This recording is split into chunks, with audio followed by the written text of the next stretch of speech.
اعوذ باللہ من الشیطان الرجیم بسم اللہ الرحمن الرحیم۔ ڈیئر اسٹوڈنٹس، پیارے بیٹے بیٹیوں، السلام علیکم۔ میں ہوں آپ سب کا معاون و مددگار مشرف محمود، اور آپ سب کو علم و ادب چینل پر خوش آمدید کہتا ہوں، اس امید کے ساتھ کہ آپ خوش و خرم ہوں گے۔ اللہ تعالیٰ آپ کو ہمیشہ خوش و خرم رکھے، آمین ثم آمین۔ جس طرح کہ آپ جانتے ہیں کہ اس وقت ہم سال اول اسلامیات کے لیکچرز کر رہے ہیں۔ پہلا چیپٹر ہے بنیادی عقائد، اس میں ہم نے عقیدہ توحید کو تفصیل سے دیکھا۔ اس کے بعد دوسرا بنیادی عقیدہ عقیدہ رسالت کو تفصیل سے دیکھا، اور آج اسی حوالے سے ہمارا نیکسٹ لیکچر ہے رسالت محمدی صلی اللہ علیہ وآلہ وسلم اور اس کی خصوصیات، آپ کی کتاب پر صفحہ نمبر 10۔ اسٹوڈنٹس، اللہ تعالیٰ کی ہم پہ بے شمار احسانات ہیں، اللہ تعالیٰ نے ہمیں بے شمار نعمتوں سے نوازا ہے، لیکن صرف اللہ کی یہی ایک نعمت ہی بہت بڑی نعمت اور سب سے بڑی نعمت، جس کا ہم ساری زندگی شکر ادا نہیں کر سکتے، کہ اس نے ہمیں نبی پاک مصطفیٰ صلی اللہ علیہ وآلہ وسلم کی امت میں پیدا فرمایا۔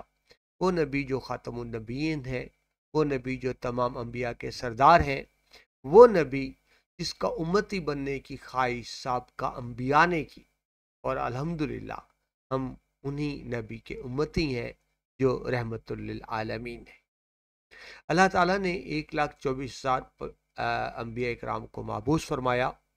وہ سب کے سب اللہ کے سچے برحق نبی تھے، لیکن اپنی زندگی میں نبی تھے اور صرف اپنے علاقے کے حد تک نبی تھے، لیکن نبی پاک مصطفیٰ قیامت تک کے تمام انسانوں کے لیے سرچشمائے ہدایت ہے۔ اسی حوالے سے ہم دیکھیں گے رسالت محمدی صلی اللہ علیہ وآلہ وسلم اور اس کی خصوصیات۔ جس طرح میں نے بھی آپ سے بات کی، حضرت آدم علیہ السلام جو پہلے انسان بھی اور اللہ کے پہلے نبی بھی سے نبوت کا جو سلسلہ شروع ہوا، وہ خاتم المرسلین حضرت محمد صلی اللہ علیہ وآلہ وسلم پر آ کر اپنی تکمیل کو پہنچ گیا اور ختم ہو گیا۔ اب یہاں بات سمجھیں تکمیل کا کیا مطلب۔ جس طرح بیٹا میں آپ کو بار بار بتا رہا ہوں کہ آپ سے نبی پاک سے پہلے جو انبیاء تھے وہ صرف اپنی زندگی کے لیے نبی تھے اور اپنی امت کے لیے نبی تھے، لہٰذا انہیں صرف وہ ہدایات دی گئیں جو اس عہد کے لیے ضروری تھیں، اور ان کو صرف وہ ہدایات دی گئیں جو اس امت کے لیے ضروری۔ دوبارہ دہرا دوں، سابقہ انبیاء کو وہ ہدایات دی گئیں جو صرف اس امت کے لیے تھیں اور صرف اس عہد کے لیے، لیکن نبی پاک تو آخری نبی ہے، اس کے بعد تو کوئی نبی نے آنا نہیں۔ اور جو نعوذ باللہ دعویٰ کرتا ہے کہ نبی پاک کے بعد کوئی نبی تھا ہے یا ہو سکتا ہے، وہ دائرہ اسلام سے خارج ہے، پکا جہنمی ہے، مشرک ہے۔ ٹھیک ہے جی، تو لہٰذا پچھلے انبیاء کو تو صرف وہ ہدایات دی گئیں جو ان کی امت اور اس عہد اس وقت کے حساب سے تھے، لیکن نبی پاک مصطفیٰ صلی اللہ علیہ وآلہ وسلم کیونکہ قیامت تک کے نبی ہیں اور آپ پر دین اسلام کا سلسلہ مکمل ہو گیا، سو دین بھی مکمل ہو گیا۔ یاد رکھیں بیٹا، جتنے بھی انبیاء اکرام آئے سب کا دین اسلام ہی تھا، سب اسلام کی تعلیمات ہی لے کر آئے، لیکن وہ ہدایات دی جاتی رہیں جو اس وقت کی ضرورت تھی۔ نبی پاک پر آ کر اس دین کی تکمیل ہو گئی۔ آپ کو جو ہدایات دی گئیں وہ قیامت تک کے تمام انسانوں کے لیے عملی ہدایت کا سرچشمہ ہے۔ ٹھیک ہے جی، اب کیونکہ نبی پاک نبی آخر الزماں ہے، لہٰذا اللہ تعالیٰ نے اس سے پہلے مختلف انبیاء اکرام کو جو کمالات عطا فرمائے تھے، نبی پاک مصطفیٰ صلی اللہ علیہ وآلہ وسلم کی زندگی میں وہ سارے کے سارے اکٹھے ہو گئے، یکجا ہو گئے، یعنی وہ تمام صفات اکٹھی کر دی گئیں نبی پاک مصطفیٰ صلی اللہ علیہ وآلہ وسلم کی ذات مبارک میں، جو اس سے پہلے مختلف انبیاء کو عطا کی گئی۔ تو اسی والے سے آج ہم دیکھیں گے کہ رسالت محمدی صلی اللہ علیہ وسلم کی جو ویسے تو بہت زیادہ خصوصیات ہیں، ہم بیان بھی نہیں کر سکتے، لیکن وہ خصوصیات جو نسبتاً زیادہ اہم ہیں یا زیادہ متعلق ہیں ہم سے، ہم اس کو بیان کریں۔ سب سے پہلی خاصیت دیکھیے جی، عمومیت۔ عمومیت کا جس کو آپ انگلش میں جنرل کہتے ہیں، یعنی سب کے لیے، آپ سب کے لیے نبی تھے، آپ سب کے لیے نبی ہیں. ٹھیک ہے جی. یہ اب اس فرق کو سمجھیں. میں ایک ہی بات آپ سے بار بار کر رہا ہوں کہ آپ سے پہلے جتنے انبیاء کرام آئے وہ صرف اپنے وقت کے اور عہد کے نبی تھے. وہ مخصوص قوم، مخصوص علاقے، مخصوص قبیلے، مخصوص وقت کے لیے آئے تھے. وہ سب کے نبی نہیں تھے، وہ ہر عہد کے نبی نہیں تھے. یہ عمومیت، یہ جنرلائز کا جو درجہ ہے صرف نبی پاک مصطفیٰ صلی اللہ علیہ وآلہ وسلم کو حاصل ہے کہ آپ کسی مخصوص قوم کے لیے نہیں آئے، کسی مخصوص قبیلے کے لیے نہیں آئے، کسی مخصوص عہد کے لیے نہیں آئے، بلکہ قیامت تک کے تمام انسانوں کے لیے سرچشمہ رشد و ہدایت بن گئے. اللہ تعالیٰ اسی بات کو قرآن پاک میں اس طرح فرماتے ہیں. سورہ آراف کی آیت نمبر 158 میں ترجمہ: اے محمد صلی اللہ علیہ وآلہ وسلم، آپ کہو اے لوگو میں رسول ہوں اللہ کا تم سب کی طرف. یعنی اللہ تعالیٰ نبی پاک کو فرما رہے ہیں کہ آپ کہیں لوگوں کو کہ میں تم سب کی طرف، مطلب تمام انسانوں کی طرف، تمام کائنات کی طرف.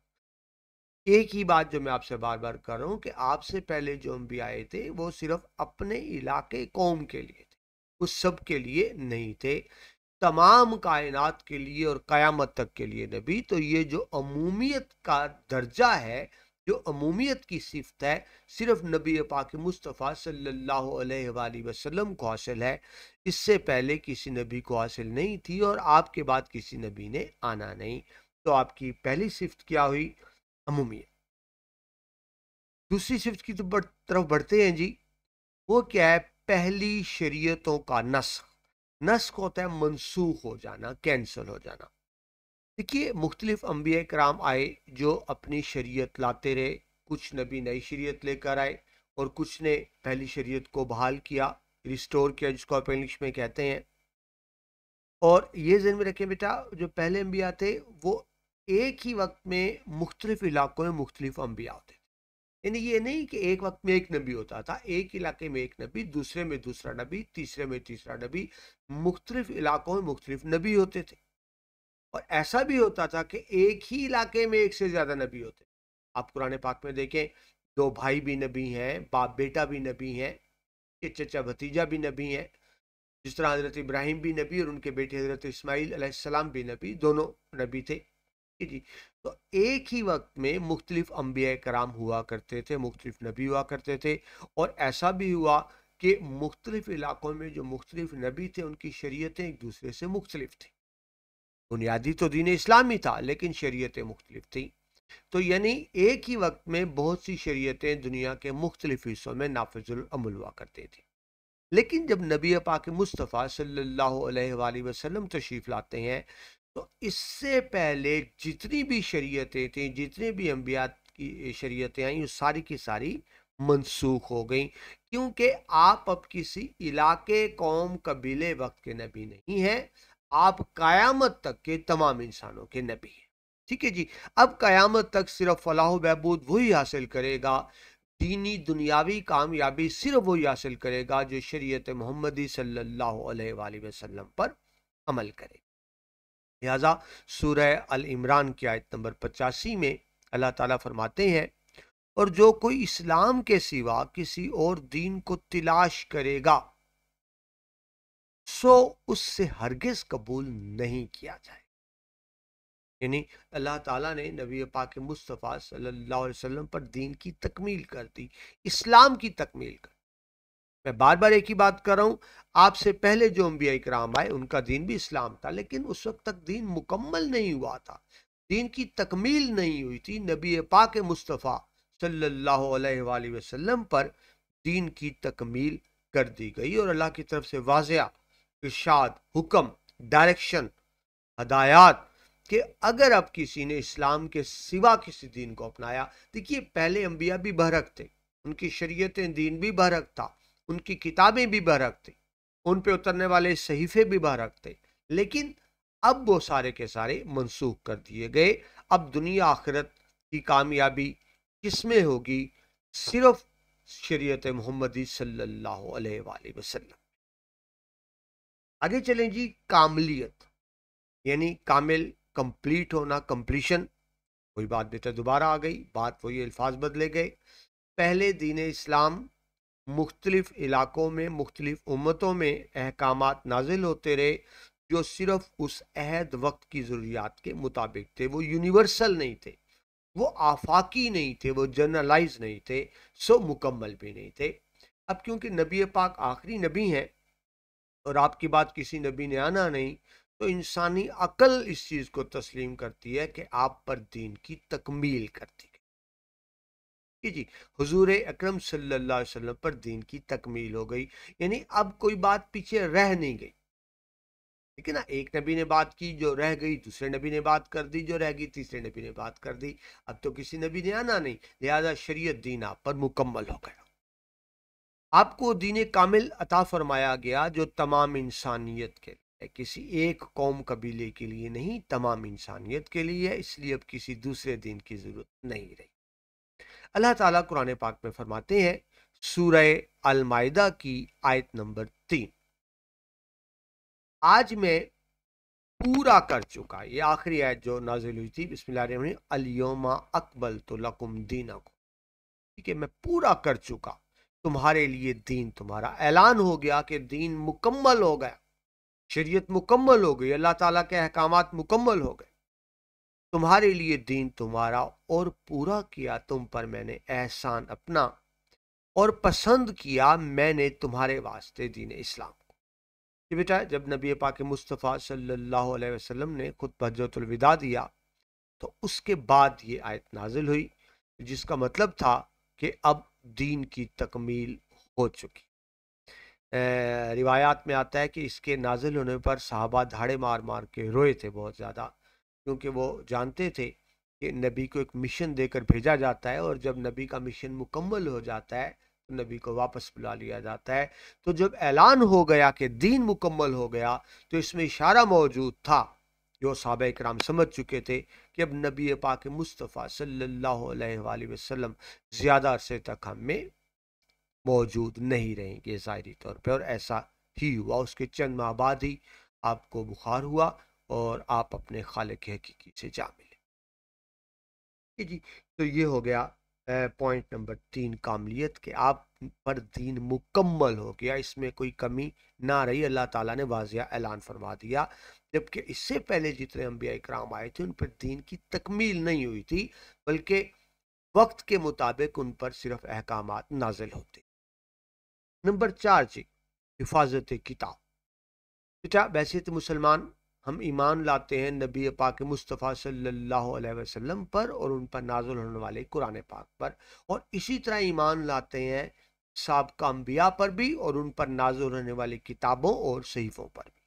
ہمارا ایمان ہے کہ اللہ تعالیٰ کے سچے رسول تھے اور ان پر نازل ہونے والی کتابیں بھی تھیں، لیکن ہوا یہ کہ انبیاء کے انتقال کے بعد، رحلت کے بعد، لوگوں نے، مفاد پرست طبقے نے اپنی مرضی کے مطابق ان کتابوں میں تبدیلیاں کر لیں، تحریف کر لی، جس کو آپ ٹیمپرنگ کہہ لیں، تبدیلیاں کہہ لیں، تبدیلیاں کر دی گئیں۔ تو اللہ کی کتابیں تو سچی تھیں، لیکن اصل حالت میں وہ آج موجود نہیں ہے۔ نتیجہ کیا ہے کہ ان کے اندر کنٹراڈکشن آ گئی، یعنی ایک جگہ اور بات ہے، دوسری جگہ اور بات ہے۔ اب نعوذ باللہ، اللہ کے کلام میں تو کنٹراڈکشن نہیں ہو سکتی، یہ تو نہیں ہو سکتا اللہ کی کتاب ہو ایک جگہ پر کوئی اور بات کر دیجئے، دوسری جگہ پر کوئی اور بات کر دیجئے، ایسا ہو نہیں سکتا۔ مگر جب آپ کتابیں دیکھتے ہیں دیگر مذاہب کی علامی کتابیں تو آپ کو کنٹراڈکشن نظر آتی ہے، جو اس چیز کا واضح اشارہ ہے کہ ان کتابوں میں تبدیلیاں کر دی گئی جی۔ لیکن اب کیونکہ نبی پاک آخری نبی ہیں تو ظاہر ہے قرآن مجید کتاب بھی آخری ہے، اب اگر اس میں کوئی تبدیلی ہو جائے گی تو پھر اس کو ٹھیک کون کرے گا؟ کسی اور نبی نے تو آنا نہیں جی۔ لہٰذا اللہ تعالیٰ نے خود وعدہ فرمایا کہ میں اس کتاب کی حفاظت کروں۔ رزلٹ ہے یہ بیٹا، اگر کوئی معجزہ دیکھنا چاہتا ہے تو اس سے بڑا معجزہ کیا ہو؟ اسلام کو 1450 سال سے اوپر کا عرصہ گزر چکا ہے، اور قرآن مجید دنیا کے کسی بھی خطے کسی بھی علاقے سے لے لیں اور ان کا مقابلہ کر کے دیکھیں تو ایک حرف زبر زیر کا بھی فرق نہیں، یعنی ایک زندہ معجزہ کہ اتنے عرصے بعد بھی وہ کتاب اصل شکل میں موجود ہے، کیونکہ اس کی حفاظت کا ذمہ اللہ تعالیٰ نے خود لیا۔ ٹھیک ہے جی، تو حفاظت کتاب یعنی قرآن پاک اپنی اصل حالت میں موجود ہے، جس حالت میں نازل ہوا۔ تفصیل آپ کی جو بک میں بیان کی گئی کہ پہلے انبیاء پر نازل ہونے کی کتابیں یا تو بالکل ناپید ہو چکی، ناپید مطلب بیٹا جو مل نہیں رہی، اس کی وجہ یہ ہے کہ وہ کتابیں جن زبانوں میں اتاری گئیں وہ زبانیں ہی ختم ہو گئیں۔ آپ سمجھ رہے ہیں نا کہ وہ الہامی کتابیں ظاہر مختلف زبانوں میں اتری، عبرانی زبان میں ہیں اور باقی دوسری زبانوں میں بھی۔ اب اگر ایسی زبان میں وہ کتاب اتری جو زبان بولنے والے سمجھنے والے موجود ہی نہیں ہیں، تو پھر وہ کتاب کو ہو بھی صحیح تو اس کو کون سمجھے گا؟ ایک بات۔ دوسری بات یہ کتابیں دستیاب ہی نہیں ہیں، وہ کتابیں اصل دستیاب ہی نہیں ہیں۔ ہاں، جو ان کی نقل کی گئی، جو ٹیمپری کی گئی، جو جعلی کتابیں بنائی گئیں وہ موجود ہیں۔ تو یا تو کتابیں ہیں نہیں، سابقہ کتابیں الہامی کتابیں، یا تو کتابیں ہیں نہیں یا اپنی اصل حالت میں نہیں ہیں، اور اصل حالت میں ہے تو ان کو سمجھنے والا کوئی نہیں، کوئی زبانیں مردہ ہو چکی۔ ٹھیک ہے جی، لہٰذا بڑے پیمانے پر رد و بدل کیا جاتا رہا، جس کو جس طرح ضرورت تھی اس نے ان میں تبدیلی کر دی۔ ٹھیک ہے جی، تو اب وہ صحیح اور غلط اس طرح گڑبڑ ہو گیا ہے کہ اب بہت مشکل ہو گیا ہے پہچان کرنا کہ جو ہمارے سامنے سابقہ آسمانی کتابیں ہیں ان میں سے کون سی بات صحیح ہے، اصل ہے، اور کون سی ایسی بات ہے جو بعد میں تبدیلی کر کے شامل کی گئی۔ یہ بہت مشکل ہو گیا، لیکن یہ معاملہ قرآن پاک کے حوالے سے نہیں ہے، کیونکہ خاتم رسول صلی اللہ علیہ وآلہ وسلم پر جب یہ کتاب اتری، آپ کی کتاب میں لکھا ہوا ہے 1400 سال، لیکن آپ کو پتا بیٹا یہ 1460 سال یعنی 1450 سال سے بھی زیادہ ہو چکے ہیں، لیکن یہ آج بھی کتاب قرآن پاک اسی شکل میں موجود ہے جس شکل میں نازل ہوئی تھی، اس میں کوئی تبدیلی نہیں ہوئی۔ نہ صرف قرآن پاک تحریری شکل میں موجود ہے، بلکہ آپ جانتے ہیں بیٹا قرآن پاک دنیا کی واحد کتاب جو لوگوں کو زبانی یاد ہے، حفظ ہے، لاکھوں لوگوں کے سینوں میں بھی کتاب محفوظ ہے، لہٰذا ممکن ہی نہیں کہ اس میں تبدیلی ہو سکے۔ یہ تو آپ کی بک میں لکھا۔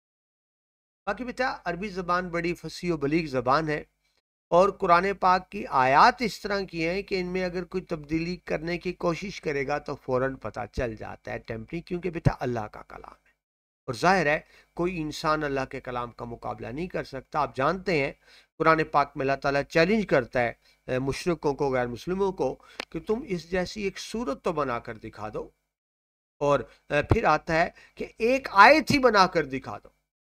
وہ عربی بیٹا جن کو اپنی زبان پہ بڑا فخر تھا، جو اپنے آپ کو اہل زبان کہتے ہیں عرب کے لوگ، وہ نہیں کر سکے، جو اس چیز کا ثبوت ہے کہ اللہ تعالیٰ کی الہامی کتاب ہے، اور معجزہ کیا ہے کہ یہ اصل حالت میں موجود ہے جس حالت میں نازل ہوئی تھی۔ آگے چلیں نمبر 5، سنت نبوی صلی اللہ علیہ وآلہ وسلم کی حفاظت۔ جس طرح بیٹا قرآن پاک کی حفاظت کا بندوبست کیا گیا ہے، اللہ تعالیٰ نے کیا، بالکل اس طرح بیٹا سنت نبوی صلی اللہ علیہ وسلم کی بھی حفاظت کا بندوبست ہے، کیونکہ نبی پاک صلی اللہ علیہ وسلم نے جو کچھ فرمایا، جو کچھ کہا، جو کچھ کیا، جو کچھ لکھوایا، وہ ہر چیز تحریری شکل میں موجود ہے۔ تو اللہ تعالیٰ کی طرف سے جو اہتمام کیا گیا کتاب کی حفاظت کا، وہیں یہ بھی اہتمام کیا گیا کہ رسول پاک صلی اللہ علیہ وسلم کی سنت کی بھی اسی طرح سے حفاظت ہوتی رہے۔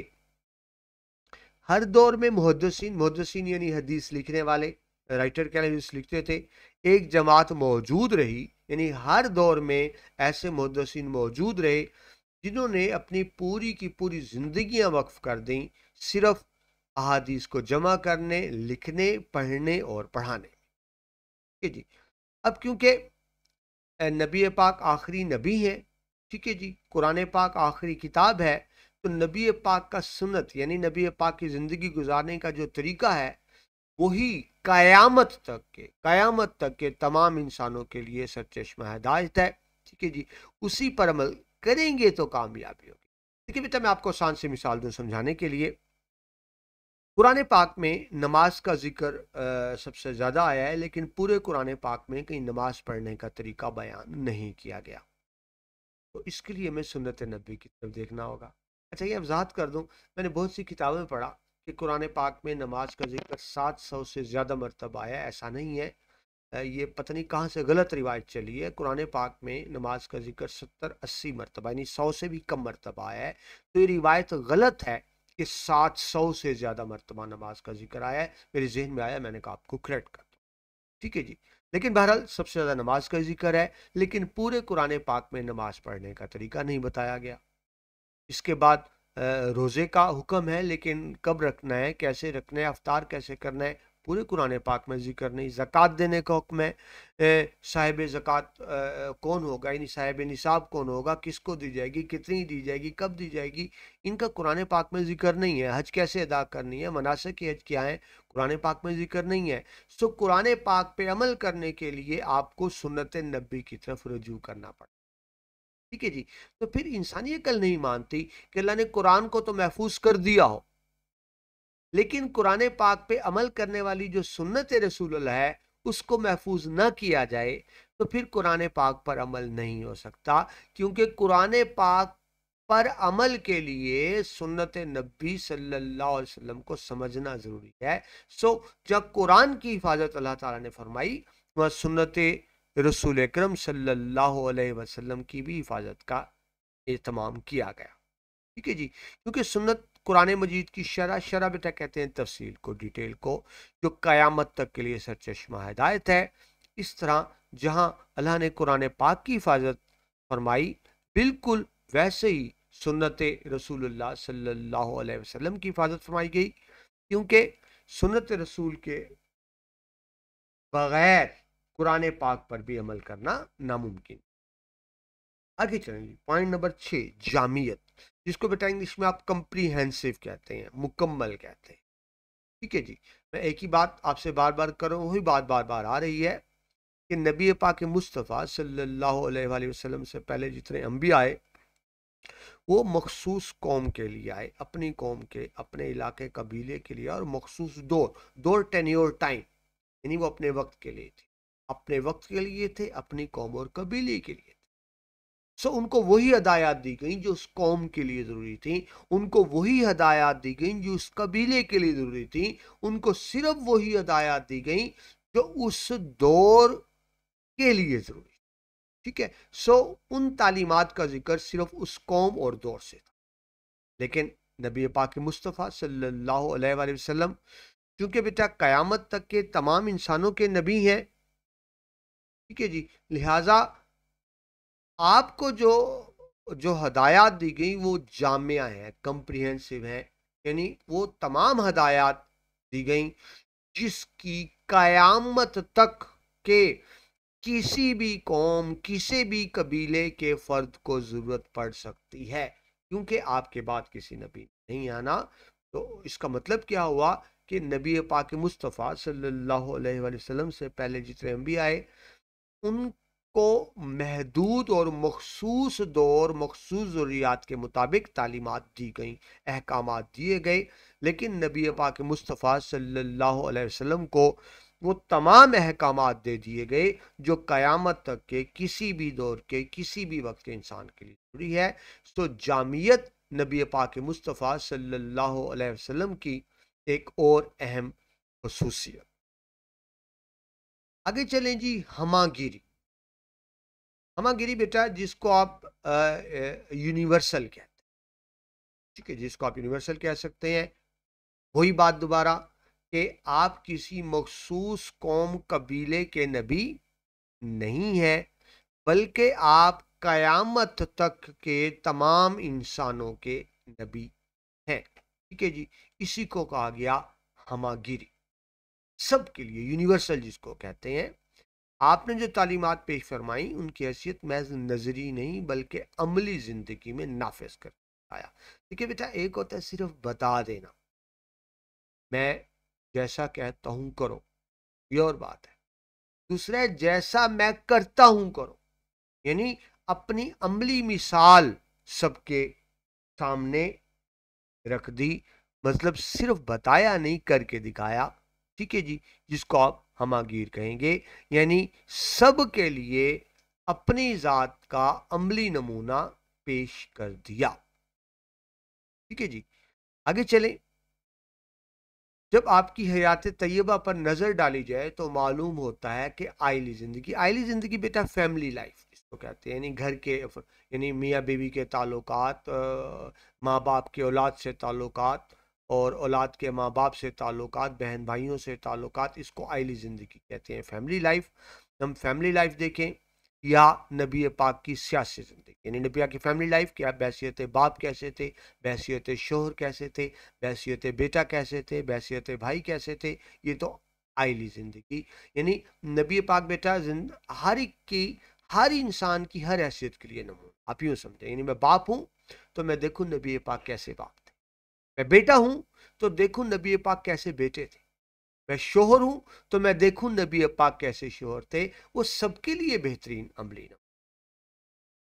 آپ کی حیات طیبہ آئلی زندگی ہو یا سیاسی، دیکھیں بیٹا نبی پاک مصطفیٰ صلی اللہ علیہ وسلم صرف نبی نہیں تھے، وہ اپنی ریاست کے ہیڈ بھی تھے، چیف ایگزیکٹو بھی تھے، وہ سربراہ مملکت بھی تھے، مکہ میں تو نہیں تھے، لیکن جب مدینہ میں آئے تو اسلامی ریاست قائم کی گئی، ریاست مدینہ قائم کی گئی، تو وہ نبی ہونے کے ساتھ ساتھ ریاست کے سربراہ بھی تھے، وہ سیاسی معاملات بھی چلاتے تھے کہ ریاست کو کیسے چلانا ہے، حکومت کے کیا اختیارات اور فرائض ہوں گے، عوام کے کیا حقوق اور فرائض ہوں گے۔ تو اگر کوئی سیاستدان ہے، سیاسی معاملات چلا رہا ہے، وہ بھی نبی پاک مصطفیٰ صلی اللہ علیہ وسلم کو دیکھے، بچوں سے برتاؤ یا بڑوں سے معاملہ، یعنی ہر انسان کی ہر حیثیت کے لیے نبی پاک بہترین نمونہ۔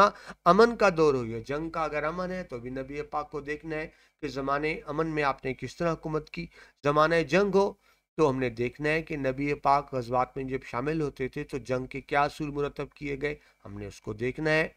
عبادات کی رسمیں ہوں، جو عبادات ہیں، ہم نے نبی پاک کو دیکھنا ہے، وہ کیسے نماز پڑھتے تھے، وہ کیسا روزہ رکھتے تھے، وہ حج کیسے ادا کرتے تھے، زکوٰۃ کیسے دیتے تھے، اور باقی بھی معاملات، یا معاملات کی بات ہے، معاملات بھی تو ڈیلنگز کے، ایک انسان کی معاشرے میں آپ کو مختلف لوگوں سے واسطہ پڑتا ہے، آپ باپ بھی ہیں، بیٹے بھی ہیں، بھائی بھی ہیں، رشتہ دار بھی ہیں، عزیز بھی ہیں، کزن بھی ہیں، ریاست کے شہری بھی ہیں، تو ہر حوالے سے قرابت کے تعلقات، قریبی تعلقات، ماں باپ یا بیوی بہن بھائی، یعنی قریبی کے تعلقات، ہمسائیگی کے روابط، رابطے کی جمع، ہمسایوں کے اپنے حقوق ہیں، زندگی کے ہر پہلو میں سیرت محمدی صلی اللہ علیہ وآلہ وسلم انسانوں کے لیے بہترین عملی نمونہ۔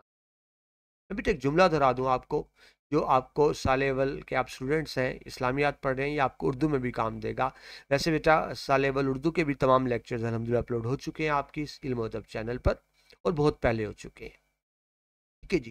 اس میں ایک جملہ لکھواتا ہوتا ہوں، فرسٹ ایئر اردو کے والے سے بات کر رہا ہوں، کہ نبی پاک مصطفیٰ صلی اللہ علیہ وآلہ وسلم قیامت تک کے تمام انسانوں کی تمام حیثیتوں کے لیے بہترین عملی نمونہ ہے، جن کی تقلید کر کے ہم دنیا اور آخرت کی تمام کامیابیاں حاصل کر سکتے ہیں۔ یعنی جو آپ کا فرسٹ ایئر اردو کا پہلا سبق ہے، اسوہ حسنہ صلی اللہ علیہ وسلم، آپ نے اسی جملے کے مطابق تشریح کرنی ہے، اور یہاں اسلامیات میں یہی بات آپ کو بتائی جا رہی ہے۔ سورہ احزاب کی آیت نمبر 21 میں اللہ تعالیٰ فرماتے ہیں، بسم اللہ الرحمن الرحیم، لَقَدْ كَانَ لَكُمْ فِي رَسُولِ اللَّهِ أُسْوَةٌ حَسَنَةٌ، تحقیق، یعنی جو بات طے ہوتی ہے، جو اسٹیبلش ہوتی ہے، اس کو تحقیق کے معنی میں استعمال کیا جاتا ہے۔ تحقیق یعنی یقیناً کے معنی میں تمہارے لیے رسول اللہ صلی اللہ علیہ وآلہ وسلم کی زندگی میں بہترین عمل ہونا ہے۔ اگر بیٹا ہم نے اس دنیا میں کامیاب ہونا ہے، آخرت میں کامیاب ہونا ہے، اللہ تعالیٰ کو راضی کرنا ہے، تو اس کا صرف ایک ہی طریقہ ہے کہ نبی پاک مصطفیٰ صلی اللہ علیہ وآلہ وسلم کی حقیقی محبت اختیار کیا جائے، آپ کے اسوہ حسنہ پر چلا جائے، کہ آخرت اور دنیا میں کامیابی کا واحد راستہ ہے۔ اللہ تعالیٰ مجھے، آپ کو، ہم سب کو اسوہ حسنہ صلی اللہ علیہ وآلہ وسلم پر چلنے اور اس کے مطابق زندگی گزارنے کی توفیق عطا فرمائے۔ آمین ثم آمین۔